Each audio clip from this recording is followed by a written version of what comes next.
हे योग्या, अरे इकडे ना.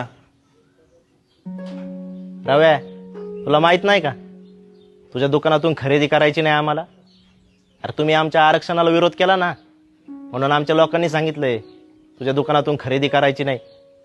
ठीक आहे बाबा, मी नाही विरोध केला रे, आमच्या समाजातल्या लोकांनी विरोध केलाय. आता त्यात माझं काय चुकलं मला तेच कळत नाही. जाऊ दे, तू तर माझा लहानपणापासूनचा मित्र आहे ना, अगदी शाळेपासूनचा. तुला नसन किराणा खरेदी करायचं तर नको करू, पण एक मित्र म्हणून तर भेटायला येशील ना.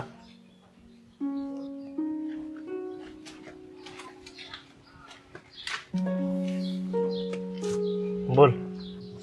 योग्या, मी गावात थांबणार नाहीये, मी पुण्याला चाललोय. तिथं मावस भाऊ राहतोय माझा. तो बोलला मी तुला माझ्या ओळखीच्या दुकानात कामाला लावून देतो. आता हा पगार थोडा कमी आहे, पण भागवायचं कसं तरी. एकदा सूर लागला ना, गावचं सगळं गाबाळ घेऊन मी तिकडे जाणार आहे. बायकोला पण कुठेतरी कामाला लावीन, नाहीतर करेल धुण्या भांड्याची कामं. रव्या, तू गाव सोडून पुण्याला जाणार? काय करू योग्या, जात कोणतीही असली तरी पोटासाठी सर्वांनाच लागतं ना. आता पहिल्यासारखी पण कमाई राहिली नाही, त्यामुळे गावात थांबून तरी काय करणार आहे. अरे मी गावाला आपलंसं केलं होतं, पण इथल्या लोकांना मीच नकोसं झालो. अरे पहिली गावात माणसं राहायची, आणि आता इथं जाती राहतात. ए योगेश, इकडं काय करतो रे? आणि तुला सांगितलं नाही याच्या दुकानात काय घ्यायचं नाही. अरे या लोकांनी आपल्याला लय त्रास दिलाय. तुला काय घ्यायचं असेल ना तर पुढल्या दुकानात घे. चल. बाजी अण्णा, आपल्या आरक्षणाला यांनी विरोध केलाय का? नाही ना, मग त्याची शिक्षा याला कशाला? आणि तसंही पण आता कायमचा पुण्याला जाणार आहे.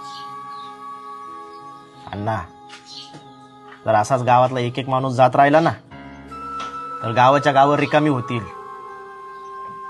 आणि गावं रिकामी झाली ना, सगळे व्यवहार बंद पडतील. सगळी लोक एकमेकांवर अवलंबून असतात. काही लोक शेती करतात, काही शेतमजुरी करतात, काही शेतीचे अवजारं बनवतात, काही किराणा मालाचं दुकान चालवतात, काही जण केस कापतात, काही फळं विकतात, भाजीपाला विकतात. ही आपली कृषी प्रधान संस्कृती संपवायची का आपल्याला? अरे पण यांचा विरोध का आपल्याला? न्याय सगळ्यांना मिळायला पाहिजे बाजी अण्णा. आपण आपल्या आपल्यात भांडून न्याय मिळणार नाही. आपण एकत्र येऊन न्याय मिळेल. न्यायालयात, सरकार दरबारी आपण एकत्र येऊन आपली बाजू मांडू. आणि आपल्या पूर्ण महाराष्ट्रात जो कोणी मागे राहिलाय ना, त्याला पुढे आणू. आपला महाराष्ट्र धर्म जपू, नाहीतर बाहेरचे लोक येऊन आपल्यालाच गुलाम करतील. आपण आपल्याच मातीत परके होऊ. बघतोय ना, सगळी किराणा मालाची दुकानं बाहेरची लोक चालवतात.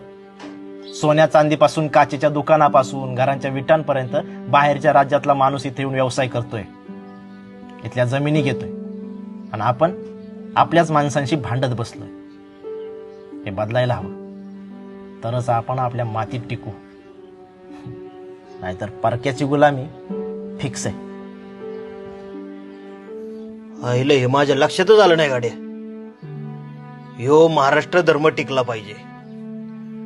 छत्रपती शिवाजी महाराज, शाहू फुले आंबेडकरांचा हा महाराष्ट्र, हा टिकला पाहिजे.